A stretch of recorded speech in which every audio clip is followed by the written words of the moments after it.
હવે વાક્ય 46. અહંકાર કરશો નહીં.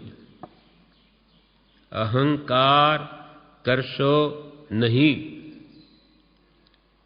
अहंकार अभिमान, दया धर्म को मूल है, पाप मूल है. पाप मूल अभिमान.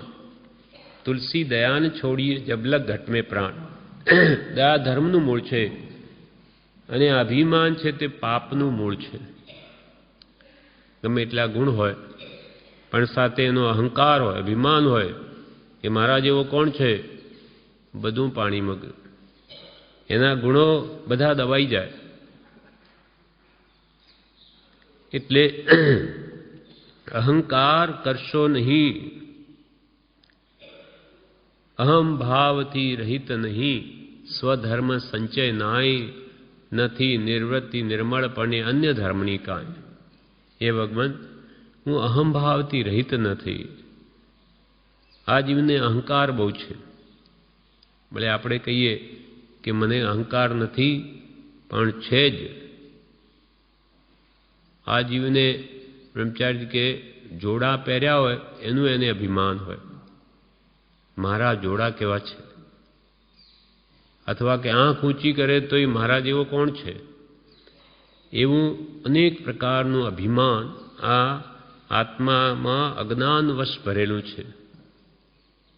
પણ આ જગતમાં તો એના કરતાં અનંતા સવાયા પડ્યા છે. અનેક જીવો છે. બહુ રત્ના વસુંધરા. પૃથ્વી પર તો અનેક રત્નો છે, તું એક જ નથી, તારાથી તો કઈ ગુણા છે. પણ આ જીવને એમ લાગે કે હું મારા જેવો કોણ છું. એટલે આપણને રોજે એ પાઠ બોલવા કહ્યું કે અહમ ભાવથી રહિત નહીં. મારા અંદરથી હજુ અહમ ભાવ ગયો નથી. અને અહમ ભાવને મમત્વ ભાવ, દેહ તે હું એ અહમ ભાવ, અને દેહાદિ સ્ત્રી પુત્રાદિ મારા એ મમત્વ ભાવ, એ જ સંસાર છે. અને અહમ ભાવ મમત્વ ભાવ નિવૃત્ત થવાને અર્થે જ્ઞાની પુરુષો આ 6 પદની દેશના પ્રકાશી છે કે ભાઈ કોઈ રીતે આ જીવનો અહંકાર નાશ પામે. કેમ કે એ પાપનું જ મૂળ છે. શુભમ ચક્રવર્તી જેવાને 6 ખંડનું રાજ્ય મળ્યું, છતાં મનમાં કેવો ભાવ ઉપજ્યો કે 12 ખંડ સાધું તો મારા જેવો નામાંકિત એવો થાઉં કે કોઈ નહીં બીજો નીકળે એવો. 6 ખંડનું આધિપત્ય મળ્યું છતાં કે 12 ખંડનો અધિકારી થાઉં. એ લેવા જતાં સમુદ્રમાં બુડ્યો. એટલે 12 ખંડ મેળવવા જતાં 6 ગયા. એમ અહંકાર કરે કે જેમ કે પૈસા બહુ વધી જાય ત્યારે પછી એને માનની ઈચ્છા થાય, મોટો. એટલે સમાજમાં મોટો ગણાવું, એટલે બધા મને માન આપે, એ પછી અહંકાર વધે. એને કોઈ ના આપે તો દુઃખી થાય. એટલે કૃપાલ કે અહંકાર કરશો નહીં. એક ઉજ્જિત કુમાર કરીને રાજપુત્ર હતો. ઉજ્જિત કુમાર એવું એનું નામ. રાજાનો પુત્ર હતો, પણ બહુ અહંકારી. પૂર્વનો એવો જ પાપ દોષને લઈને પિતા સમજાવે તો સમજે નહીં, અત્યંત અહંકારી. અંતે રાજાએ એને કાઢી મૂક્યો, જા નીકળી જા, તું આ રાજ્યને યોગ્ય નથી. કાલે ઉઠીને આ ગાદી પર આવે, આ કંઈ એના લક્ષણ નથી રાજાના. કાઢી મૂક્યો. તે જંગલમાં જતાં તાપસના આશ્રમમાં ગયો. તાપસો બેઠા છે, તાપસોના ગુરુ ઉપર બેઠા. હવે ત્યાં ગયો, બાળક છે, આમ તો છોકરો છે, યુવાન છે, નીચે બેઠો. તો એ તાપસોના ગુરુને શું કહે કે રે તું મારા કરતો ઉપર કેમ બેઠો છે? અહંકાર. હું રાજપુત્રને તું ઊંચો બેસે. તાપસોએ મળીને કાઢ્યો કે આ માણસમાં કંઈ વિવેક નથી. એને છેવટે ત્યાંથી કાઢી મૂક્યો. એમ અભિમાની જીવને કોઈ ઈચ્છે નહીં. વિનયવાન હોય એને બધા જ ઈચ્છે, ભલે કોઈનું ભલું ન કરે તો પણ બધા ઈચ્છે, અને કોઈ બીજાનું ભલું કરે પણ ભલું કરીને પણ અંતરમાં જો અભિમાન રાખે કે મેં એનું ભલું કર્યું તો એને કોઈ નહીં ઈચ્છે, અંતરથી ન ઈચ્છે નહીં મનથી કે આ સારો માણસ છે. એટલે વનો વેરીને પણ વશ કરે ત્યારે અભિમાન એ તો બધા જ અંતરથી તો એને ધિક્કારે છે. એટલે અહીંયા કહ્યું અહંકાર કરશો નહીં, કેમ કે એ પાપનું મૂળ છે.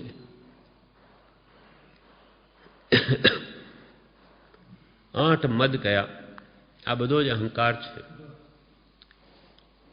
રૂપ મદ, બળ મદ, તપ મદ, જ્ઞાન મદ, ધન મદ, ઐશ્વર્ય મદ. મદ એટલે અહંકાર. જે વસ્તુનો જીવ અહંકાર કરે તે વસ્તુ તે બીજા ભાવમાં પામે નહીં, મળે નહીં. રૂપનું અભિમાન કરે તો કુરૂપવાન થાય, ધનનું અભિમાન કરે તો નિર્ધન થાય, જ્ઞાનનું અભિમાન કરે તો મૂઢ થાય, તપનું અભિમાન કરે તો નિર્બળ થાય, પછી કે એકાસનું નહીં કરી શકે, રહેવાય જ નહીં એનાથી. એમ જે વસ્તુનું જીવ અભિમાન બળનું કરે તોય નિર્બળ થાય.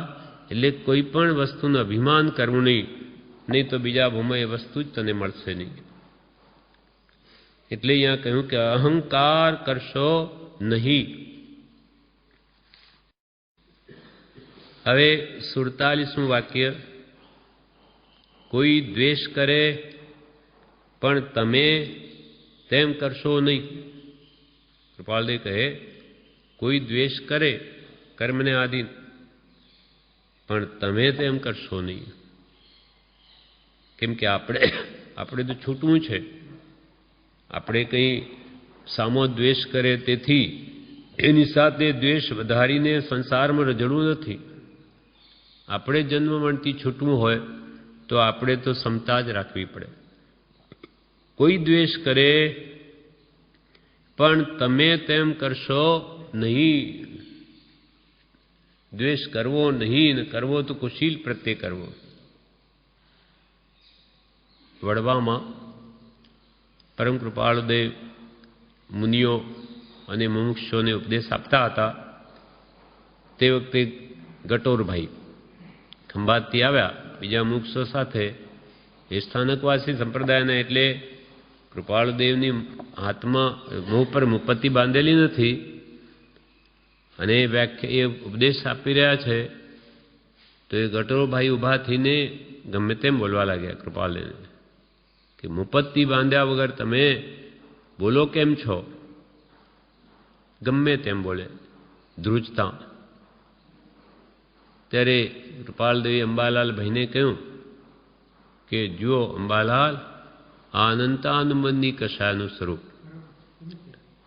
નાની પુરુષની સામે આવી રીતે ગમે તેમ બોલવું એનો સંસાર વધારનાર છે. એટલે પણ કૃપાલદેવ તો મૌન રહ્યા. એટલો જવાબ આપ્યો કે શાસ્ત્રમાં મુપત્તિ ચાલી છે પણ ડોરો નથી ચાલ્યો. એટલે કે ડોરે લઈને ડોરેથી અને મોઢે બાંધવી એવું નથી કહ્યું. જૈણા માટે રાખો એનો ના નથી. તો એક જવાબ તો ફરીએ બોલે, વારંવાર બોલ્યા, અને અંતે કૃપાળુદેવ તો કંઈ બસ શાંતિ જ રાખી. એટલે અંતે એનો ક્રોધ દ્વેષ થાક્યા. ક્યાં સુધી માણસ વિશેષ ક્રોધમાં ના આવેશમાં રહી શકે? અંતે થાકે જ. કેમ કે ક્રોધ કે દ્વેષ એ આત્માનો સ્વભાવ નથી. સ્વભાવમાં માણસ સર્વકાળ રહી શકે, પણ ક્રોધમાં જો 24 કલાક રહે તો માણસ મરી જાય. કેમ કે એનો સ્વભાવ નથી. જેમ કે પાણીનો સ્વભાવ શીતળતા છે, એને અગ્નિ પર રાખીએ ગરમ થાય, પાછું નીચે લઈએ તો ધીમે ધીમે એના સ્વભાવમાં આવે. એ ગરમ કાયમ રહી ન શકે, કેમ કે એ ગરમાટો એનો સ્વભાવ નથી. તેમ ક્રોધ, કષાય એ આત્માના સ્વભાવ નથી. બધા કષાયો તેથી કૃપાળદેવ પરમ શાંત રહ્યા તો અંતે એ પણ શાંત. પણ અંબાલાલભાઈને શંકા થઈ કે હો આ બિચારો જીવ અનંત સંસાર વધારીને ક્યાં જશે. એટલે એકવાર બે જણા જતા રસ્તામાં કૃપાલદેવે પૂછ્યું, કૃપાલદેવને અંબાલાલે પૂછ્યું કે ગટોરભાઈનું શું થશે આવી રીતે કશાય કર્યા. તો કે ચિંતા કરશોમાં, એ જીવ ઠેકાણે આવશે. અને પછી દેવકણજીના વ્યાખ્યાનમાં જ્યારે કશાયનું સ્વરૂપ એમને વર્ણવ્યું કે અત્યંત પશ્ચાતાપ થયો કે મેં મહાભૂલ કરી, મેં આવા પુરુષને કેવા કેવા શબ્દો કહી દીધા. ત્યાં પછી ખૂબ દેવકણજી આગળ ખૂબ રડ્યા, ખૂબ પશ્ચાતાપ કર્યો અને પાપથી પાછા વળ્યા. જે કૃપાલદેવે પહેલાં જ કહેલું અંબાલાલભાઈને તેમ જ થયું. એટલે કોઈ દ્વેષ કરે કર્મને આધીન, એ પણ આપણા જ કર્મના એવા દોષ છે કે જેને લીધે એ તો નિમિત્ત બને છે. એમ વિચારી કોઈ દ્વેષ કરે પણ આપણે તેમ કરવું નહીં. ગૌતમ બુદ્ધનું પણ એક દ્રષ્ટાંત છે. ગૌતમ બુદ્ધને એક માણસે ખૂબ ગાળો આપી, ગમે તેમ બોલે. ગૌતમ બુદ્ધે બધું સાંભળ્યું. પછી શાંતિપૂર્વક એટલું જ કહ્યું કે ભાઈ કોઈ માણસ સામા વ્યક્તિને ખૂબ વસ્તુ આપે પણ સામો લે જ નહીં તો કોની પાસે રહે? તો કે આપનાર પાસે રહે. તો કે ભાઈ તું એટલું બોલ્યો પણ મેં તો એમાંથી કાંઈ લીધું નથી, તો એ કોની પાસે રહ્યું? એમ જે ક્ષમા રાખે તે જ મોટો છે. ક્ષમા વીરસ્ય ભૂષણમ. ક્રોધ સાથે ક્રોધી થવું એ તો સહજ છે, પણ ક્ષમા રાખવી, શાંતિ રાખવી એ જ મહાન છે. ગમ ખાય તે મોટો. ક્ષમા તો વીર પુરુષોનું ભૂષણ છે, શોભા છે એની. એટલે કોઈ દ્વેષ કરે તો પણ આપણે તેમ કરવું નહીં. પછી વાક્ય 48મું. ક્ષણે ક્ષણે મોહનો સંગ મૂકો. ક્ષણે ક્ષણે મોહનો સંગ મૂકો. એટલે ક્ષણે ક્ષણે મોહનો સંગ મૂકો. મોહને અટકાવો મંત્ર કે બોધથી. સત્પુરુષના વચન યાદ કરી કે મંત્રનું સ્મરણ કરીને આ ક્ષણે ક્ષણે વિભાવિક ભાવો રાગદ્વેષના મોહના થાય એને કહે છે મૂકો. હવે અટકાવો, રોકો. કેમ કે સમય સમયે આત્મા કર્મ બાંધે છે. પ્રતિ સમય ક્ષણ ક્ષણ ભયંકર ભાવ મરણે કા હો રાચી રહો. રાગદ્વેષના ક્ષણે ક્ષણે ભાવો કરી અને તમે શું કામ બંધાવો છો? એનું પરિણામ ભયંકર આવશે. એટલે ગ્રસ્ત હોય તો કુટુંબ પ્રત્યે મોહ કરે, અને ત્યાગી હોય, દીક્ષિત હોય, મુનિ હોય અને જ્ઞાની ન હોય, જ્ઞાન ન હોય તો એ ચેલા ચેલી પ્રત્યે મોહ કરે. આસક્તિ બદલાતી નથી, વેશ બદલાઈ જાય છે પણ અંતરંગ મોહ ગયો ન હોય. એટલે ખાલી રૂપાંતર થયું. પુત્ર પ્રત્યેનો પુત્ર, પુત્રી પ્રત્યેનો મોહ હટી જઈને ચેલા ચેલી પ્રત્યે થયો. કે શ્રાવકો પ્રત્યે પ્રીતિ ઉત્પન્ન થઈ. આ ગામમાં 5 ઘર આપણા, બીજા ગામમાં 10 ઘર આપણા. આ મોહનું રૂપાંતર થયું. આ તો ઉડતો વધ્યો. ઘરમાં તો 2-4 પોતાના કુટુંબીજનો પ્રત્યે રાગ હોય અને આ ઘર છોડીને આખા જગતની ઉપાધિ મોલ લીધી. જ્યાં જઈએ ત્યારે આપણા શ્રાવક અહીંયા છે કે નહીં? તો કે હા 4 ઘર આપણા છે. બીજે ગયા 8 ઘર આપણા, 10 ઘર આપણા. ત્યારે પ્રભુશ્રી કે પ્રભુ આ તો શું થયું? લપ વળગી. આ તો એક ગયું અને બીજું આવ્યું. એમ જ્યાં સુધી વસ્તુ સ્વરૂપ ન સમજાય કે મોહ મહાભયંકર છે અને મોહને હણવા માટે મેં આ ત્યાગ લીધો, એ દ્રષ્ટિ જ્યાં સુધી ખુલે નહીં ત્યાં સુધી તો એ એક ઘર છોડીને અપાસરામાં મોહ કરે, આ અપાસરું મારું, અથવા પોતે ગ્રસ્ત જેમ ઘર બંધાવે તેમ પોતે પોતાનો મઠ ઊભો કરે કે ભાઈ આ તીરથ કોણે બનાવે, ફલાણા, એટલે અહીંયા આપણું ચાલે. આવા ભાવો જો અંદરથી નહીં ગયા તો આત્મશુદ્ધિ નહીં થાય. એટલે ક્ષણે ક્ષણે મોહનો સંગ મૂકો. જડ ભરત જેવા મુનિ આગલા ભાવમાં તાપસ હતા. ત્યાં એક હરણી આવી અને એને બચ્ચાને જન્મ આપતા મરી ગઈ. હવે તાપસને થયું કે આ બિચારું આ બચ્ચું શું કરશે, એટલે એને પાળ્યું, પોષ્યું. એ બચ્ચાને એના પ્રત્યે એટલો પ્રેમ થઈ ગયો, રાગ થઈ ગયો કે એને તાપસ વગર ગમે નહીં, અને તાપસને પણ એ બચ્ચા વગર ગમે નહીં. હવે અંત વખતે સમય આવ્યો, વૃદ્ધાવસ્થા આવીને પછી મૃત્યુનો સમય આવી ગયો. મરણ પથારીએ તાપસ પડ્યો છે. તે હરણ એને જ જોયા કરે છે. એની આંખમાંથી આંસુ પડે કે આ એમનું શું એવી હાલત થઈ ગઈ, ઉઠી શકતા નથી. તો એ તાપસને પણ મરણ વખતે એ હરણમાં જ વૃત્તિ રહી ગઈ. આ મોહ ક્યાં લાગ્યો? હવે એ તાપસ મરીને હરણ થયા. એ હરણને પેટે અવતાર લેવો પડ્યો. ત્યાર પછીથી ફરી આ જડ ભરત રૂપે જન્મે છે. આ ભાવ પૂરો થયા પછી અને જાતિ સમણ જ્ઞાન થાય છે કે ઓહો, આગલા ભાવમાં મેં આ મોહ કર્યો ત્યારે મારે હરણ થવું પડેલું. એટલે તે ભાવમાં તે મૌન જ રહે છે, જડ જેવા રહે કે બોલું ને વળી કંઈ રાગ થઈ જાય તો, એટલે એમનું નામ જડ ભરત પડી ગયું. એટલે કૃપાલય કે ક્ષણે ક્ષણે મોહનો સંગ મૂકો. કેમ કે પ્રતિ સમયે આજીવ અનંત કર્મનો વ્યવસાય છે. અશુભ ભાવો જો શુભમાં ન રહે તો પછી શુદ્ધ ભાવ તો જાણ્યો નથી, અશુભમાં જ રમે છે. ક્ષણે ક્ષણે અનંત કર્મ બાંધ્યા જ કરે. એટલે આ મોહાશક્તિને મટાડો. ક્ષણે ક્ષણે મોહનો સંગ મૂકો. હવે વાક્ય 49. આત્માથી કર્માદિક અન્ય છે તો મમત્વરૂપ પરિગ્રહનો ત્યાગ કરો. આત્માથી કર્માદિક અન્ય છે. આપણા આત્માથી કર્મો જુદા છે. પછી તે દ્રવ્ય કર્મ રૂપે હો કે ભાવ કર્મ રૂપે હો કે નો કર્મ રૂપે હો, આ બધા જ આપણા આત્માથી જુદા છે, અન્ય છે, આત્માના નથી.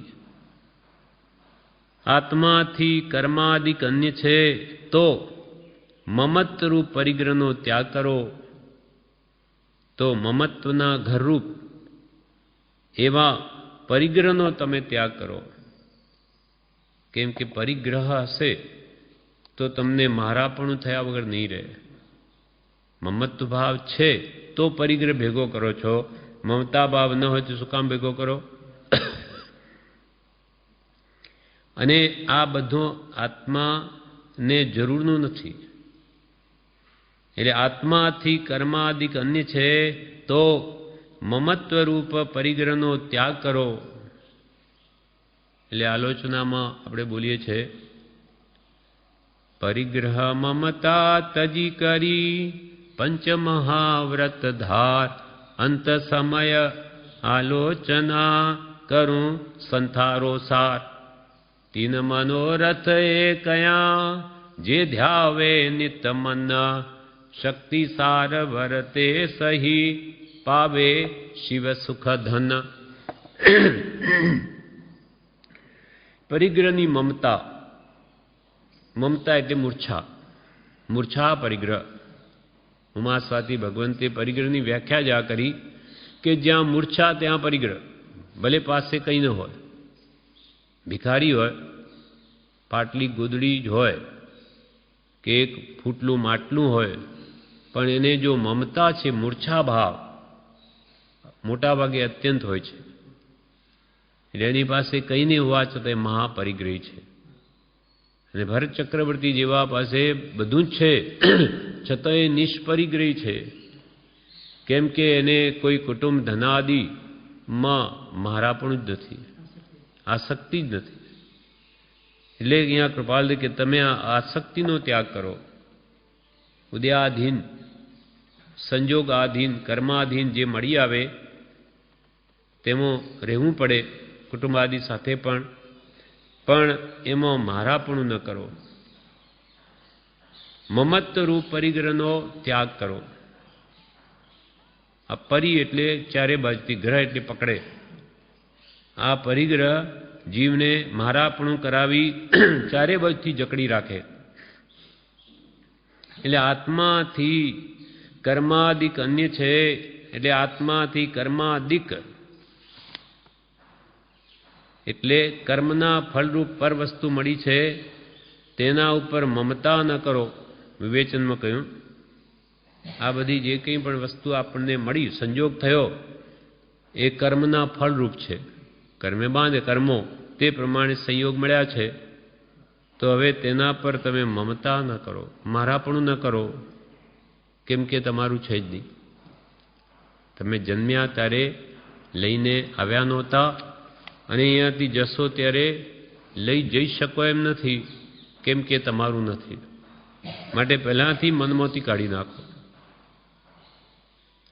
આત્માથી કર્માદિક અન્ય છે તો મમત્વરૂપ પરિગ્રહનો ત્યાગ કરો. માટે પરિગ્રહની મમતાને તજી કરી પંચ મહાવ્રત ધાર. અહિંસા, સત્ય, ચૌર્ય, બ્રહ્મચર્ય ને પરિગ્રહ ત્યાગરૂપ પંચ મહાવ્રતને ધારણ કર અને અંત સમયે આલોચના કર. બધા 84 લાખ જીવાયોનીને ખમાવ.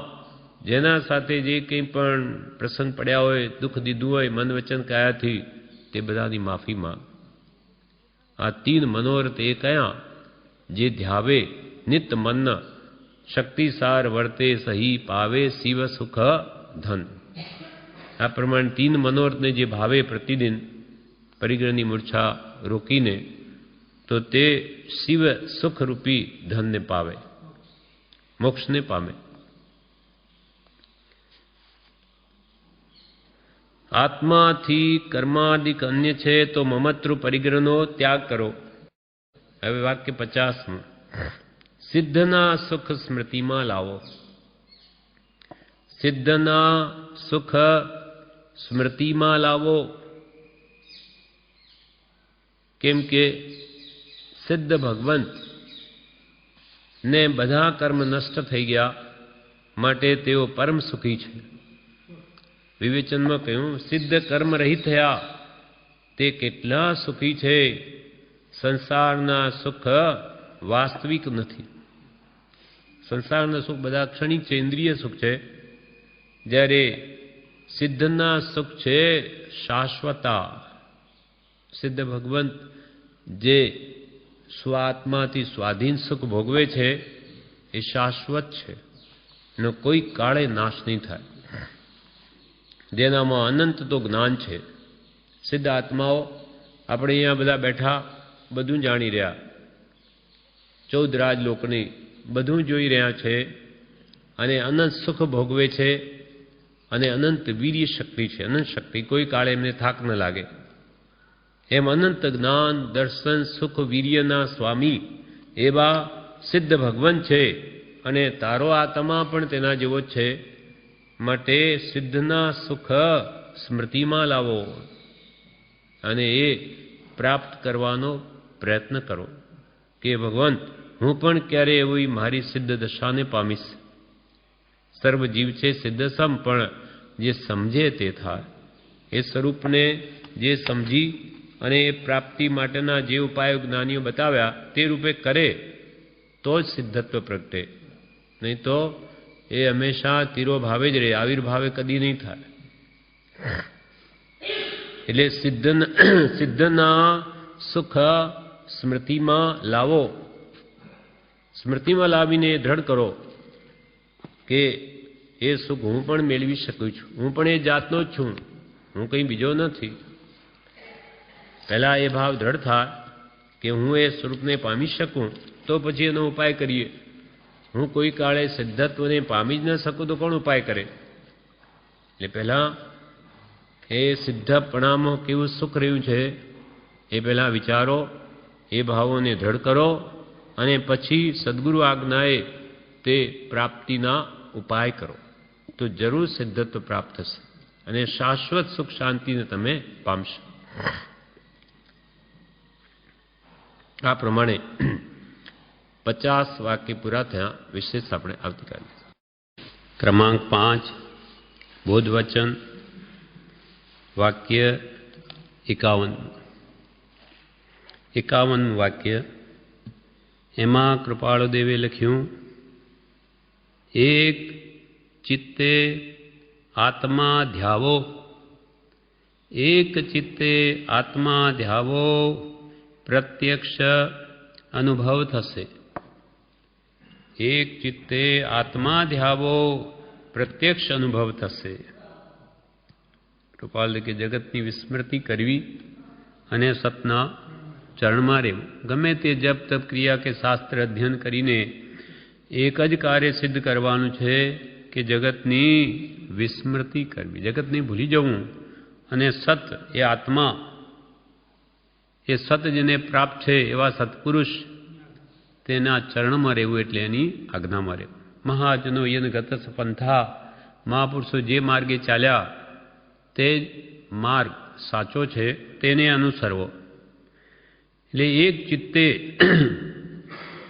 એટલે જગતને કે પૂતગલ પ્રત્યેની જે આસક્તિ છે તે મૂકી દઈ ને આત્માનું ચિંતન કરવું.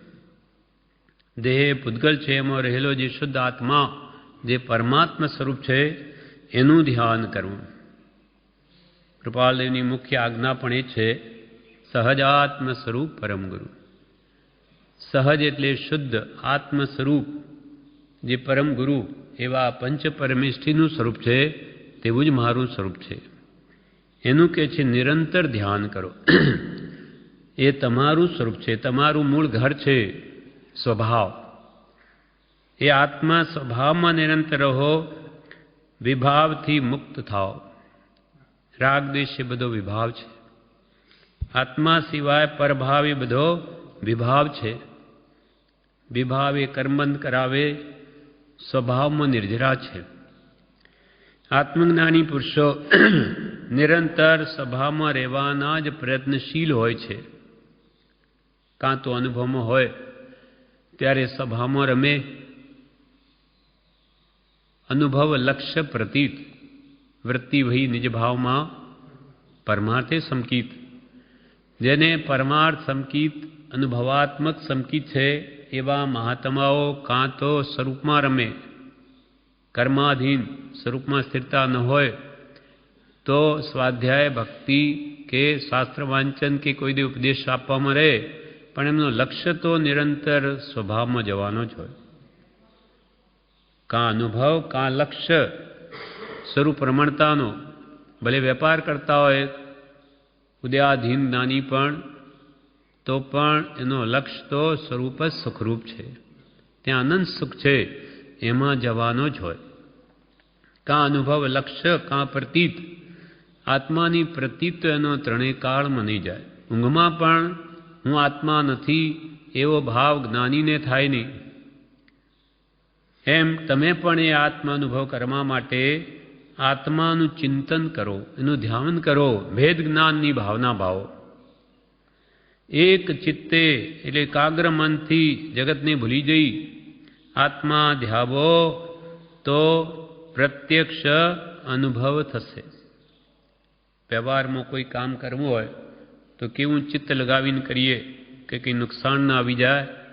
તેમ અહીંયા સ્વરૂપ પ્રાપ્તિ માટે પણ એક તાન થવાનું છે. પલનરસિંહદાસે કહ્યું, વસ્તુ વિચારત ધ્યાવતે મન પામે, વિશ્રામ રસ સ્વાદ સુખ ઉપજે, અનુભવ યાકો નામ.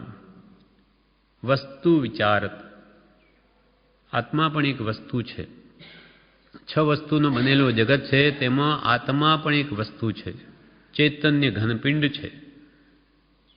તે વસ્તુના વિચારમાં રહો. એ તું પોતે જ છું. જ્ઞાની પુરુષ કે આ બીજી વસ્તુ જે શરીર એ પૂતગલની વસ્તુ છે, તારી નથી. તું તો અનંત દાન દર્શન સુખ વીર્યનો સ્વામી છું. એ તારા સ્વભાવનું ચિંતવન કર. વસ્તુ વિચારત ધ્યાવતે, એનું ધ્યાવન, વારંવાર એનું ધ્યાન, ચિંતન, મનન, નિધિધ્યાસન. વસ્તુ વિચાર ધ્યાવતે શું થાય? મન પામે વિશ્રામ. પર પદાર્થોથી મન વિશ્રાંતિ પામે અને પછી રસ સ્વાદ જ સુખ ઉપજે. આત્માના અનુભવનો રસ, એનો સ્વાદ આવે. રસ સ્વાદ સુખ ઉપજે, અનુભવ યાકો નામ. તેનું નામ જ જ્ઞાની પુરુષે અનુભવ કયો છે.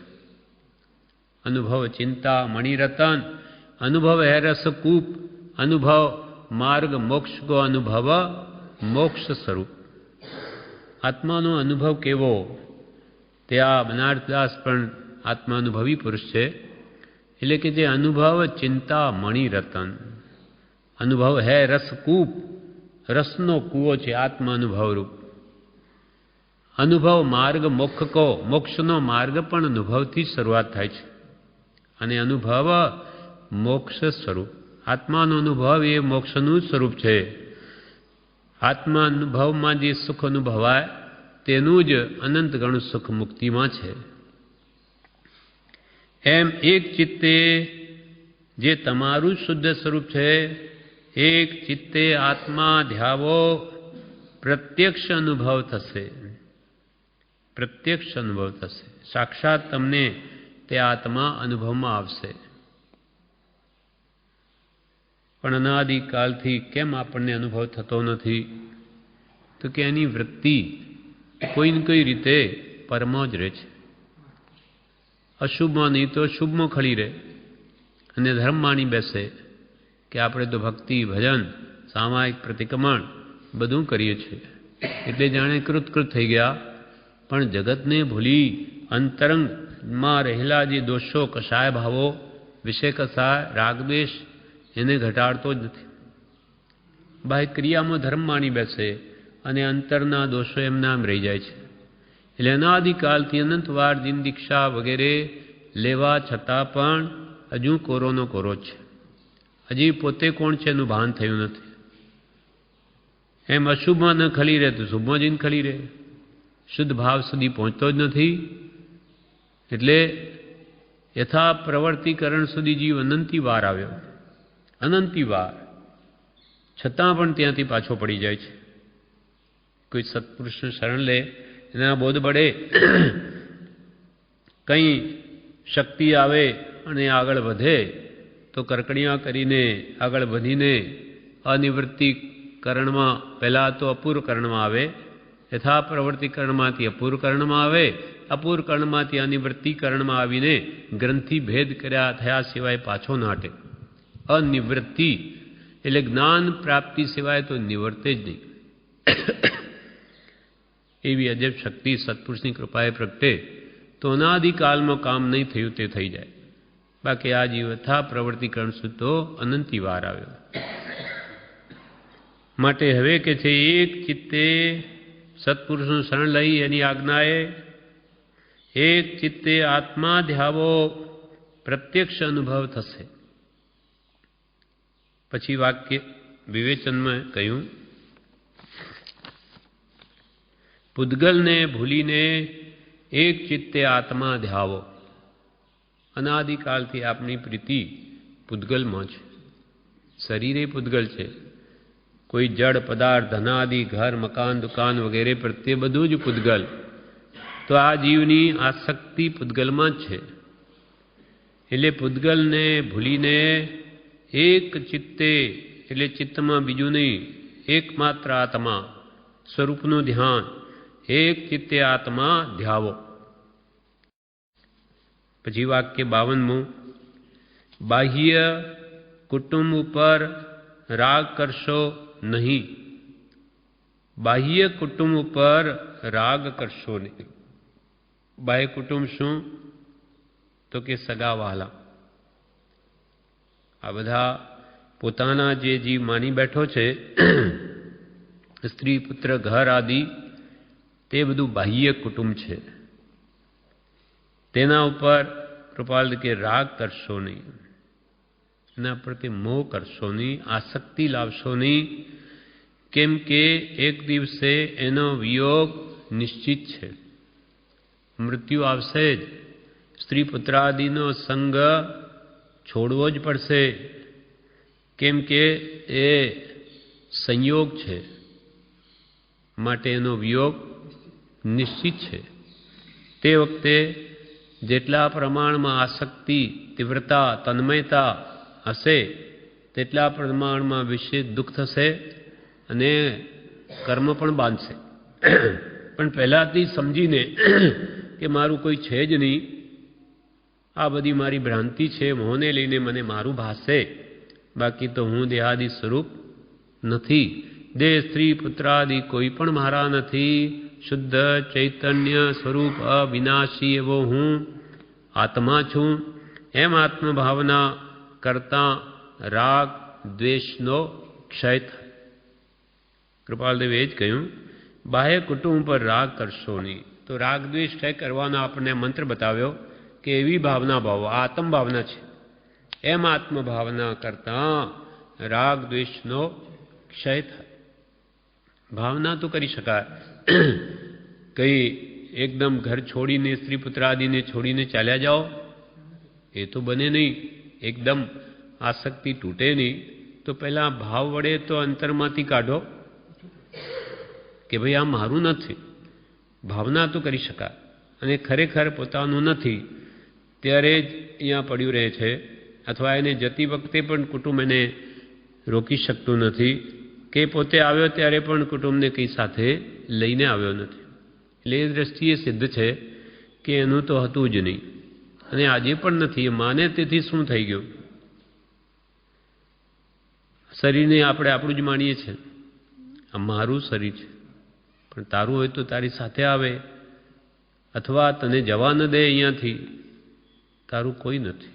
આ બધી આપણી ભ્રાંતિ છે, મોહને લઈને ઉત્પન્ન થયેલી અજ્ઞાનના કારણે. એટલે આ જીવ જ્યાં ત્યાં રાગદ્વેષ કર્યા જ કરે છે, નવા કર્મ બાંધે, અને એ જ એને બીજા દેહ ધારણ કરવાનું કારણ છે.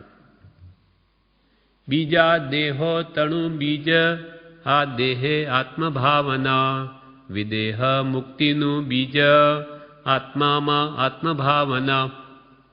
નવા દેહ ધારણ કરવાનું બીજ શું? તો કે આ દેહે આત્મભાવના. જે પૂતગલનો બનેલો દેહ, એમાં આત્મભાવના. આ દેહ તે જ હું. આ અહમ ભાવ અને મમત્વ ભાવ એ સંસારનું મૂળ છે. આ ભાવ જો નીકળી જાય તો પછી આત્મજ્ઞાન થાય. દેહથી હું નહીં, હું આત્મા છું, સહજાત્મ સ્વરૂપી, શુદ્ધ ચેતન સ્વરૂપી એ હું આત્મા છું. એમ બાહ્ય કુટુંબ પર રાગ કરશો નહીં. હવે 53મું વાક્ય કહે છે, અભ્યંતર કુટુંબ ઉપર રાગ કરશો નહીં. બાહ્ય કુટુંબ સગાવાલા, સ્ત્રી પુત્રાદિ વગેરે, પણ અંતરંગ કુટુંબ શું? કે અભ્યંતર કુટુંબ ઉપર પણ રાગ કરશો નહીં. જે મોહનીય કર્મનો પરિવાર છે, 28 પ્રકૃતિઓ મોહનીની, એ બધો અભ્યંતર પરિગ્રહ છે, અથવા અભ્યંતર કુટુંબ છે. અંતરનું કુટુંબ, અંદરનું.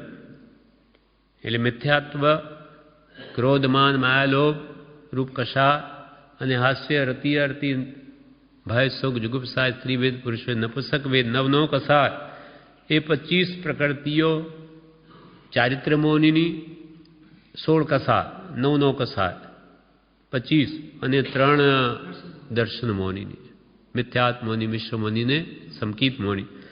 એ 28 મોહનીય કર્મની પ્રકૃતિ એ જ અંતરંગ પરિગ્રહ કહો કે અંતરંગ કુટુંબ કહો. એટલે કૃપાલે કે પહેલાં તો કહ્યું બાહ્ય કુટુંબ પર રાગ કરશો નહીં, અને હવે અભ્યંતર કુટુંબ પર રાગ કરશો નહીં. એના પ્રત્યે પણ રાગ રાખશો નહીં.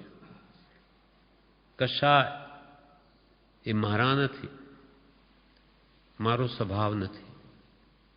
કે ન કશાય, જે કશાયના કારણ છે એ બી મારો સ્વભાવ નથી. સ્ત્રી વેદ, પુરુષ વેદ, નપુંસક વેદ એ બધા નો કસાય છે, તો એ કંઈ મારો સ્વભાવ નથી.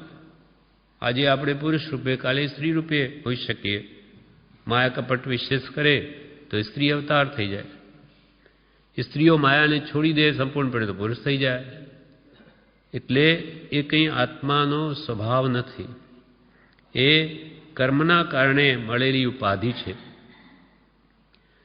માટે એવા જે કંઈ પણ સ્ત્રી પુરુષના શરીર કે હાસ્ય, રતિ, અરતિ, ભય, શોક, જુગુપ્સા કે અનંતાનંદી, અપ્રત્યાખ્યાની, પ્રત્યાખ્યાની કે સંજોડન બધા કશાયો કે મિથ્યાત્વ, એ પણ આત્માનો સ્વભાવ નથી. વિપરીત માન્યતાઓ, ગમે એટલી આપણે વિપરીત માન્યતાઓ રાખીએ તેથી કંઈ પદાર્થનું સ્વરૂપ બદલાય નહીં. જેમ કે દેહથી હું આપણે માની બેઠા, તેથી આત્મા દેહ થઈ જાય? નહીં જ થાય. આપણે ન માનીએ કે દેવલોક નથી, નરક પણ નથી, તો શું એ બધું મટી જશે? હું નથી માનતો ને, તું નહીં માને એથી શું થઈ ગયું? સ્વર્ગ નરક છે જ. કોઈ ઝેરનો પ્યાલો લાવીને મૂક્યો હોય અને કે ભાઈ આ ઝેર છે, મારી નાખે, પણ હું નથી માનતો કે મારી નાખે. તું નહીં માને તો પીજો, ખબર પડે. ઝેર ઝેરનો ગુણ કરશે જ, એ મારી જ નાખશે. તેમ હું નહીં માનું કે માનું, એથી પદાર્થના સ્વરૂપમાં કોઈ ફરક નથી પડતો. દરેક દ્રવ્યનું સ્વરૂપ જેમ છે તેમ જ છે. કશાય ભાવો જીવને દુર્ગતિમાં કે માઠી ગતિમાં જ લઈ જાય, એ નિયમ છે. પોતે માને કે ન માને. શુભ ભાવો એ દેવાદિગતિનું કારણ થાય, અશુભ ભાવો નરકાદિગતિનું કારણ થાય, એ નિયમ છે. એમ અભ્યંતર કુટુંબ જે ક્રોધમાન, માયા, લોભાદિ કશાય ભાવો કે નો કશાય વગેરે છે, એના પ્રત્યે પણ તમે રાગ કરશો નહીં. એ પણ હેય જ છે, એમ જ માનજો. કશાય ભાવ હેય જ છે. મને થાય છે તો પણ એ કરવા લાયક તો નથી જ. મને થાય તેથી એ સારા છે એમ નથી. મને તો રાગ, દ્વેષ, કામ, ક્રોધાદિ ભાવ બધા ભાવો થાય, પણ એ ખોટા છે. તેમ સત્યનો સ્વીકાર થવો જોઈએ. સતને સત જ કૃપાલથી રહેવા દો. તને થાય તો ખોટું, ખોટાને ખોટું માનો, અસતને અસત માનો, સતને સત માનો, તો કોઈ કાળે તમારા અંદરથી પણ આ દોષો નાશ પામે. જેમ કે જૂઠ બોલતા હોઈએ, પણ જૂઠનો જો પક્ષ આપણે લઈ લઈએ કે હું શું જૂઠ બોલું, જગતમાં કેટલું બધું જૂઠ બોલે, હું તો કોઈક જ વાર બોલું, એમ જો જૂઠનો પક્ષ લઈ લીધો તો એનું જૂઠ જાય નહીં, એ વધે. પણ જૂઠ હું બોલું છું, ભલે ઓછું કે વધારે, એ ખોટું જ છે, એ બોલવા યોગ્ય જ નથી. એવો ભાવ અંતરમાં હોય તો કાળે કરીને એનું જૂઠ આદિ બધા દોષો જાય. એટલે દોષને તો દોષ જ માનવા. એમ અંતરંગમાં રહેલા રાગ, દ્વેષ, કામ, ક્રોધાદિ ભાવો જે મને થઈ રહ્યા છે, પણ એ હેય છે, કરવાયુગ નથી, એના પ્રત્યે રાગ રાખવાયુગ નથી. એટલે અભ્યંતર કુટુંબ પર રાગ કરશો નહીં. વિવેચનમાં કહે છે અભ્યંતર કુટુંબ એટલે શું? બ્રહ્મચારી કહે ક્રોધ, માન, માયા, લોભ તથા નવ નો કસાય અને મિથ્યાત્વ, એ બધો અંતરંગ કુટુંબ છે. હવે વાક્ય 54મું. સ્ત્રીએ પુરુષાદિક ઉપર અનુરક્ત થવું નહીં. સ્ત્રીએ પુરુષાદિક ઉપર અનુરક્ત થવું નહીં. સ્ત્રી વેદનો જેને ઉદય છે એવા આત્માએ પુરુષ આદિ શબ્દ વાપર્યો. પુરુષાદિક એટલે પુરુષ અથવા કોઈ પણ વસ્તુ પર અનુરક્ત એટલે આસક્ત થવું નહીં. સ્ત્રીઓ માટે કહ્યું, તેમજ પુરુષોને પણ સમજી લેવાનું કે પુરુષે સ્ત્રી આદિ ઉપર અનુરક્ત થવું નહીં. કેમ કે જ્યાં આસક્તિ ત્યાં બંધ છે. નાનીને આપણામાં ફરક જ આ છે. નાની પુરુષો આ સંસારમાં જ રહે, એ કંઈ મોક્ષમાં નથી હોતા, પહેલાં અહીંયા જ હોય છે અને આપણે અહીંયા હોઈએ છીએ. પણ આપણે એને એના અંતરમાં ફરક શું? તો કે એને કોઈ પદાર્થમાં આસક્તિ નથી, ખાતા છતાંય ખાતા નથી, પીતા છતાં પીતા નથી, ભોગવતા છતાં ભોગવતા નથી. કેમ કે એમને ખાવાનો ભાવ નથી, ભોગવવાનો ભાવ નથી. માત્ર ઉદયના ધક્કાથી ઉદયાધીન પ્રવૃત્તિ છે. માટે આસક્ત ભાવ નહીં હોવાથી એમની બધી ક્રિયા છૂટવા માટે છે. અને આપણે નહીં ખાતા હોઈએ તો પણ બંધાઈએ છીએ. કેમ કે જે ખાવાની ઈચ્છા જે પદાર્થની આપણા અંદરમાં પડેલી છે, તો એ વસ્તુ યાદ આવતા તેના પ્રત્યે રાગ થાય. એ વસ્તુ સરસ છે, ખાવા જેવી છે, એ બંધાઈ ગયો. ખાતો નથી છતાં અંતરમાં આસક્તિના કારણે એને બંધ છે. એટલે કૃપાલદેવ કે સ્ત્રીએ પુરુષાદિક ઉપર અનુરક્ત થવું નહીં. અનુરક્ત એટલે આસક્ત થવું નહીં. કેમ કે આસક્તિ સંસાર વધારનાર છે. વિવેચનમાં કહ્યું પુરુષાદિક એટલે પુરુષ તથા રાગ થાય એવી દરેક વસ્તુ, જે વસ્તુ પ્રત્યે આપણને રાગ થાય, મોહ થાય, એવી કોઈ પણ વસ્તુ પ્રત્યે આસક્ત ન થવું. કે એના પ્રત્યે તો મને એના વિના ચાલે જ નહીં, એવું મુમુક્ષુને હોવું ન જોઈએ. કર્માધીન જેવા સંજોગો મળ્યા હોય તેમાં એને સંતોષ રાખવો, તો કૃપાલ કે સુખી રહેવાશે. સ્ત્રીએ પુરુષાદિક પર અનુરક્ત થવું નહીં. પછી 55મી કલમ, વસ્તુ ધર્મ યાદ કરો. વસ્તુ ધર્મ યાદ કરો. વસ્તુનો જે ધર્મ છે તેને યાદ કરો. જેમ કે આપણને જે કંઈ પણ આંખે દેખાય છે તે તો બધી પૌદ્ગલિક વસ્તુ છે, પૂદગલ પરમાણુની બનેલી. તો એના ગુણધર્મ જુઓ, એને યાદ કરો. વસ્તુ ધર્મ યાદ કરો. ધર્મ એટલે સ્વભાવ. વસ્તુ સ્વભાવો ધમ્મો. વસ્તુનો જે સ્વભાવ એ જ એનો ધર્મ છે.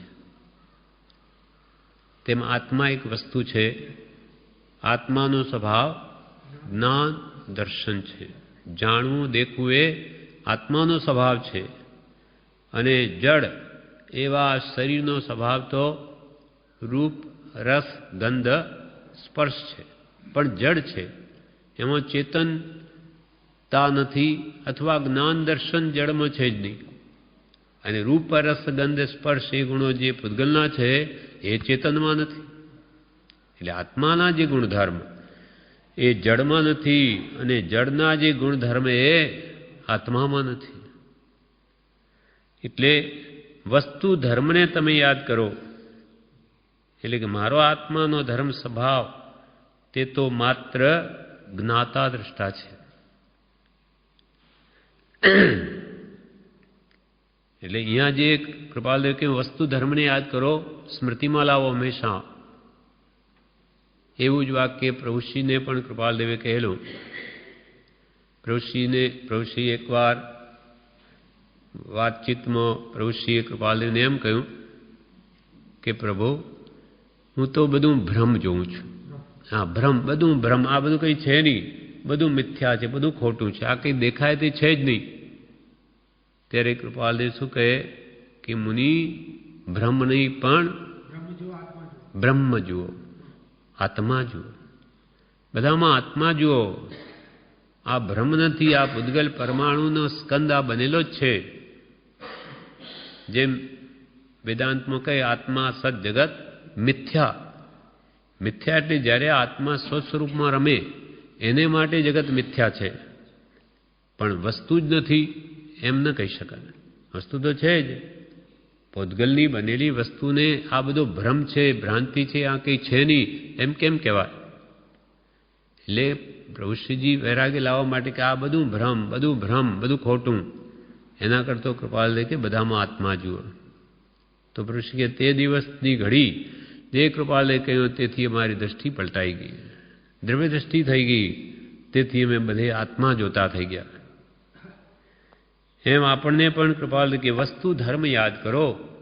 તમે એક આત્મવસ્તુ છો અને તમારો સ્વભાવ તો જાણવું દેખવું છે અને સ્થિર થવું, સ્વભાવમાં જ રહેવું. રાગદ્વેષમાં જવું તમારો ધર્મ નથી, અથવા કામ ક્રોધાદિ ભાવો એ તમારો ધર્મ નથી. તો પછી તમે તમારા ધર્મને મૂકીને વિધર્મમાં શું કામ જાઓ છો? સ્વભાવમાં મૂકીને વિભાવમાં શું કામ જાઓ? તો તમે માર ખાશો, દંડાશો. સ્વભાવમાં રહેવાનો પ્રયત્ન કરો અને તારો આત્મા જે છે એનો સ્વભાવ જાણવા દેખવાનો એ ગુણ તો જગતના કોઈ પદાર્થમાં નથી. અને તારા જેવો તો કોઈ દેવ નથી, તારા જેવી કોઈ શ્રેષ્ઠ વસ્તુ નથી, એવો તું આત્મા છે. તું ન હોય તો શું દેખાય? કંઈ ન દેખાય. એટલે પ્રભુશ્રી એકવાર કાબીઠામાં અંબા માતા હતા, વૃદ્ધ ડોશીમાં હતા. એટલે પ્રભુશ્રી રૂમમાંથી પૂછ્યું કે અંબા શું દેખાય છે આ બહાર? તો કે પ્રભુ ઝાડ દેખાય, લીમડો દેખાય છે. એ શામાંથી દેખાય છે? તો કે મને ખબર નથી. ત્યારે પ્રભુશ્રી કહે કે પ્રભુ આત્મા છે તો દેખાય છે. અથવા એમ કહી દે કે બારીમાંથી દેખાય છે. તો બારી તો હોય પણ આત્મા ન હોય તો ઝાડ દેખાય નહીં, કંઈ જ ન દેખાય. એટલે જે કંઈ પણ દેખાય છે, જણાય છે, એનું કારણ તો આત્મા છે. આત્મા ન હોય તો કાંઈ ન દેખાય, કાંઈ ન જણાય, બધું જડવત જણાય. એમ તમારું જે ધર્મ આત્માનો અનંત સુખરૂપ છે, અનંત જ્ઞાનમય, અનંત દર્શન, અનંત સુખ, અનંત વીર્ય, એવો જે તમારા અનંત ગુણ ધર્માત્મક આત્મા છે, એમાં એના અનંત ગુણોને યાદ કરો કે તમારી એવી અનંત શક્તિઓ તમારામાં પડી છે. તમે કંઈ જેમ તેમ નથી. તમારી તો એટલી તાકાત છે તમારા આત્માની કે તમે અહીંયા બેઠા સકળ વિશ્વને જોઈ શકો, ક્યાં ક્યાં સૂર્ય થઈ રહ્યું બધું જાણી શકો. પણ આજે તમારો આત્મા આ દોષોથી ઘેરાઈ અને એ બધું જ્ઞાન અવરાઈ ગયું છે. પણ તમારી જાતને યાદ કરો કે તમે કોણ છો. વસ્તુ ધર્મને યાદ કરો. વિવેચનમાં કહે છે વસ્તુ ધર્મ એટલે આત્માનો ધર્મ. બીજી વસ્તુ જાણવાનું હેતુ એ કે તેમાં આત્મા ન મનાઈ જાય કે ભાઈ મારા આત્મધર્મને જ જાણું, બીજા ધર્મો મારે જાણવાની શી જરૂર છે? પૂતગલ વગેરેના મારેથી શું પ્રયોજન? તો કે એના માટે જાણવું છે કે તું પૂતગલ આદિ બીજી વસ્તુના એ ધર્મ ન જાણે તો કોઈ વાર એને પણ તું આત્મા માની બેસે કે ભાઈ તારો ધર્મ તો જ્ઞાન દર્શન જાણવું દેખું, અને બીજા દ્રવ્યોના ધર્મ જાણીશ તો તેમાં તો આ છે જ નહીં. એટલે તું પૂતગલને કોઈ દિવસ તારું સ્વરૂપ નહીં માને. એટલે તારો સ્વભાવ શું એને દ્રઢ કર કે હું તમારું તો માત્ર જ્ઞાતા દ્રષ્ટા. જોયા કરો, જાણ્યા કરો, પણ એમાં રાગદ્વેષ કરોમાં રાગદ્વેષ કર્યા તો તમારા ધર્મથી ચૂકી ગયા. વસ્તુ ધર્મ યાદ કરો. પછી 56મું વાક્ય, કોઈ બાંધનાર નથી પોતાની ભૂલથી બંધાય છે. આ જગતમાં આપણને કોઈ બાંધનાર નથી. ભગવાન પણ ન બાંધી શકે. બંધાવાના કામીને પરમાત્મા પણ ન છોડી શકે, અને છૂટવાના કામીને પરમાત્મા પણ નહીં બાંધી શકે. જ્યારે પરમાત્મા સર્વશક્તિમાં એવા ભગવાન પણ આપણને ન બાંધી શકે તો બીજો કોણ બાંધી શકે? પોતે જ પોતાના રાગ દ્વેષાદી ભાવોથી બંધાય છે. બીજો કોઈ બાંધનાર નથી. કોઈ ઈશ્વર કરતા નથી કે આપણી પાસે પાપ કરાવે કે રાગદ્વેષ કરાવે. કોઈ બાંધનાર નથી પોતાની ભૂલથી બંધાય છે. એટલે કૃપાલે એક વાક્ય લખ્યું કે તારે દોષે તને બંધન છે. એ સંતની પહેલી શિક્ષા છે કે તને જે બંધન થઈ રહ્યું એના તારા જ દોષ, બીજાના નહીં. દોષ કરે બીજો અને એના ફળ તને ભોગવવા પડે એ ન બને, કોઈ કાળે ન બને. ભગવાન મહાવીરને આટલા દુઃખ સહન કરવા પડ્યા એનું કારણ એમના જ પોતાના દોષ, પૂર્વે જે અજ્ઞાન અવસ્થામાં થયેલા એમને ભોગવવા પડ્યા કે બીજાના કર્મે ન ભોગવે. એમ કોઈ બાંધનાર નથી, પોતાની ભૂલથી બંધાય છે. એટલે કૃપાલદેવ કે પોતાની ભૂલથી બંધાય.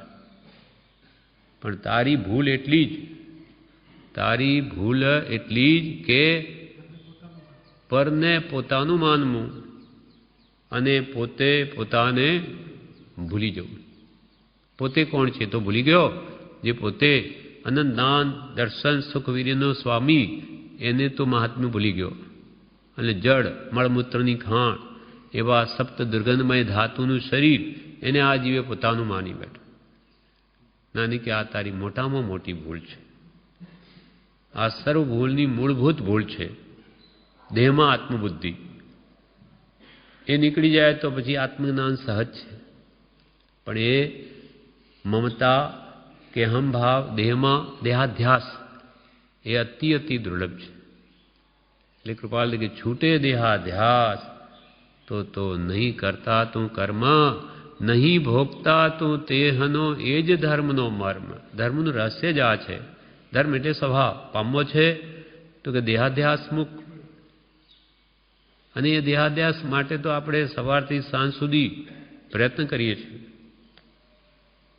એને કોઈ રીતે પણ મારો દેહ સુખી રહે, કેમ કે દેહ તે જ હું, એટલે દેહ સુખી એટલે હું સુખી, એવી માન્યતાને લઈને આનો પ્રયત્ન આખો દિવસે આ દેહને સુખી કરવાનો જ છે.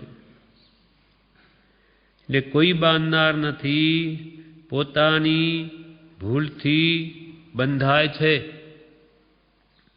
ભગવાન ઋષભદેવના સમયમાં ભગવાન મહાવીર સ્વામીનો જીવ મરીચી,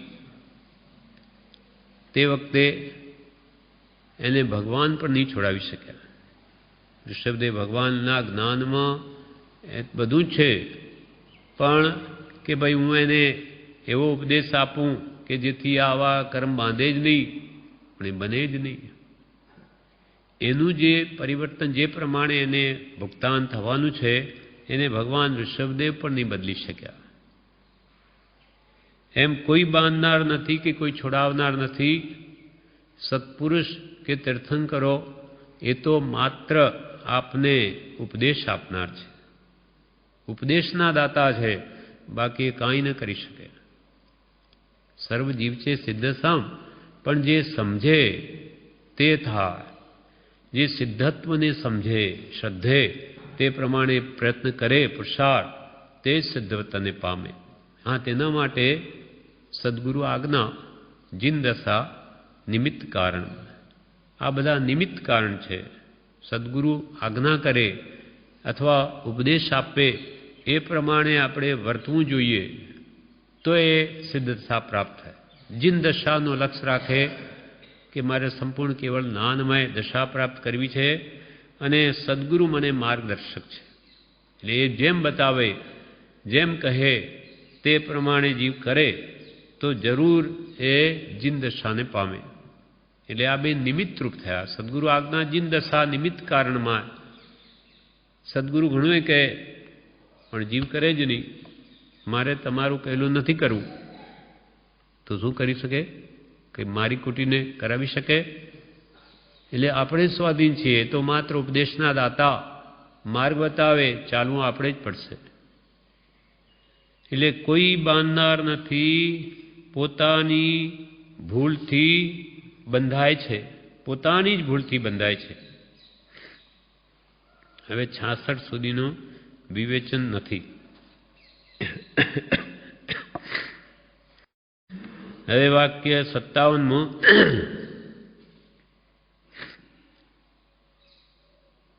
એકને ઉપયોગમાં લાવશો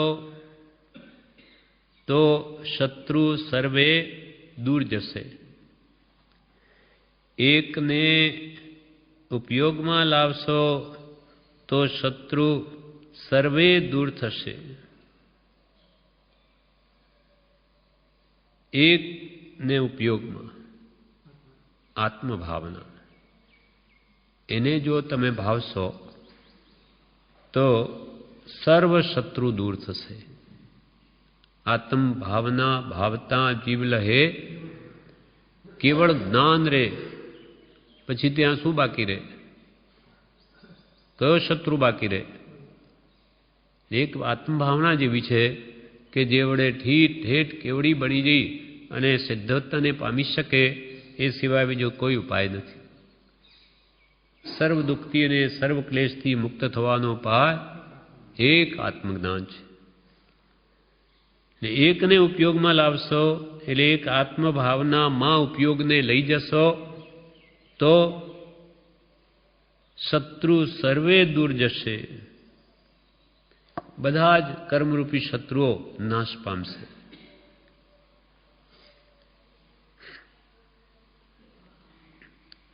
એકને ઉપયોગમાં લાવશો તો શત્રુ સર્વે દૂર જશે. એક આત્મભાવના એવી અદ્ભુત છે કે બે ઘડીમાં એ સર્વ કર્મોને નાશ કરી શકે. આખા જૈન ધર્મનો આધાર ભાવ ઉપર છે. પ્રસન્નચંદ રાજર્ષિએ કેવી પહેલા તો સંસારની ભાવના ભાવી કે તરત જ 7મી નર્ક સુધી પહોંચી ગયા. પાછા ફર્યા તો બધી નરકોય કાપી નાખી અને ઠેઠ મોક્ષ સુધી પહોંચી શણી માંડીને કેવળ નાન પણ પ્રગટાવી લીધું. એટલે એટલું આત્મભાવનામાં બળ છે. વિપરીત માર્ગે ચડે તો સંસાર પણ વધારી દે, અને સમ્યક ભાવે માર્ગે ચડે તો બે ઘડીમાં સર્વ કર્મોને નાશ કરી શકે. એટલે એકને ઉપયોગમાં લાવશો, કેમ કે ઉપયોગ એ જ સાધના છે, ઉપયોગ એ જ ધર્મ છે. એટલે પ્રભુશ્રી કે પ્રભુ ઉપયોગ ઉપર ઉપયોગ રાખો. જ્ઞાન દર્શન એ આત્માનો ઉપયોગ છે, એના ઉપર તમારો ઉપયોગ રાખો.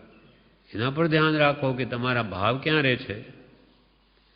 કેમ કે શુભાશુભ પરિણામની ધારા ઉપર બંધ મોક્ષની વ્યવસ્થા છે, શારીરિક ચેષ્ટા પ્રમાણે તે નથી. એટલે એકને ઉપયોગમાં લાવશો તો શત્રુ સર્વે દૂર થશે. એવી આત્મભાવના જે ભાવે તેને કેવા ભાવો રહે તે પૂજ્યપાદ સ્વામી સમાધિ શતકમાં કહે છે. મને ના દેખતા લોકો શત્રુ મિત્ર ન થાય કો, મને જે દેખનારા તે શત્રુ મિત્ર ન થાય કો. એમ કૃપાલ કે એકને ઉપયોગમાં લાવશો તો શત્રુ સર્વે દૂર થશે. ત્યારે જ્ઞાની પુરુષો એમ વિચારે છે કે આ સંસારી જીવો મને દેખતા જ નથી, હું તો આત્મા છું. એ દેહ દેખે છે તો શરીરને જુએ, અરૂપ એવા આત્માને તો જગતવાસી જીવો જોઈ શકતા નથી. તો એ મારા શત્રુ કે મિત્ર કેવી રીતે હોઈ શકે? મને ના દેખતા લોકો તો શત્રુ મિત્ર ન થાય કો. અને મને જે દેખનાર એવા કેવળ જ્ઞાનીઓ તે કોઈના શત્રુ પણ થતા નથી અને કોઈ સાથે મિત્રતા પણ કરતા નથી. મને જે દેખનારા તે શત્રુ મિત્ર ન થાય કો. એટલે સહજાત્મ સ્વરૂપ એ અદ્ભુત છે. 14 પૂર્વનો સાર કેમ કહ્યો કે એના ધ્યાનથી, એના ચિંતનથી આત્મા સર્વ રિદ્ધિ સિદ્ધિ લબ્ધિ મુક્તિ મેળવી શકે છે. મુક્તિ સુધી પહોંચી શકે તો એમાં રિદ્ધિ સિદ્ધિ લબ્ધિ કઈ બાકી રહી? બધું જ આવી ગયું. એટલે નિરંતર સહજાત્મ સ્વરૂપ પરમ ગુરુ એ આપણું ધ્યાન આપણને આપ્યું. એની આજ્ઞાએ આપણા ઉપયોગને જો તેમાં રોકીએ તો બધા કર્મશત્રુઓ નાશ પામશે. એકને ઉપયોગમાં લાવશો તો શત્રુ સર્વે દૂર જશે. પછી વાક્ય 58માં ગીત અને ગાયન વિલાપ તુલ્ય જાણો. ગીત અને ગાયન વિલાપ તુલ્ય જાણો. જ્ઞાની પુરુષોને આ ગીત, સંગીત કે ગાયન એ ઈષ્ટ વ્યક્તિ પાછળ મરેલાની પાછળ જે શોક કરે તેના જેવું લાગે છે. ગીત અને ગાયન તે વિલાપ તુલ્ય જાણો. આ દુઃખના જ વિલાપ છે, એકબીજાના મોહમાં રડે છે. એવા મોહમય ભાવોથી એ જ્ઞાનીઓને તો બધો વિલાપ જ લાગે છે. એકવાર પ્રભુશ્રીજી ક્યાંય જતા હતા અને સામેથી લગ્નનો વરઘોડો આવતો હતો. એટલે પ્રભુશ્રી શું કહે કે પ્રભુ ચાલો ચાલો, જલ્દી ચાલો, આ મોહની ધાડ આવે છે. મોહની ધાડ આવે છે. ધાડ એટલે હા, કેમ કે એને આ બધો મોહનું નાટક લાગે છે. એવી જ રીતે એક આચાર્ય પોતાના શિષ્યો સાથે વિહાર કરતા હતા. એક ગામમાં પ્રવેશ કરવો હતો, પણ ત્યાં એ ગામ બહારથી જ એ પેલા એના ચોટે લગ્નનો વરઘોડો આવ્યો અને ત્યાં બધા લોકો નાચે. એટલે આચાર્ય શિષ્યોને શું કહ્યું કે ચાલો ચાલો, આ બધા મોહથી ગાંડા થઈ ગયા છે. મોહરૂપી દારૂ પીને બધા ગાંડા થઈ ગયા, એટલે અહીંયા જવું નથી, ચાલો આગળ ચાલો. એ ગામમાં પ્રવેશ જ ન કર્યો.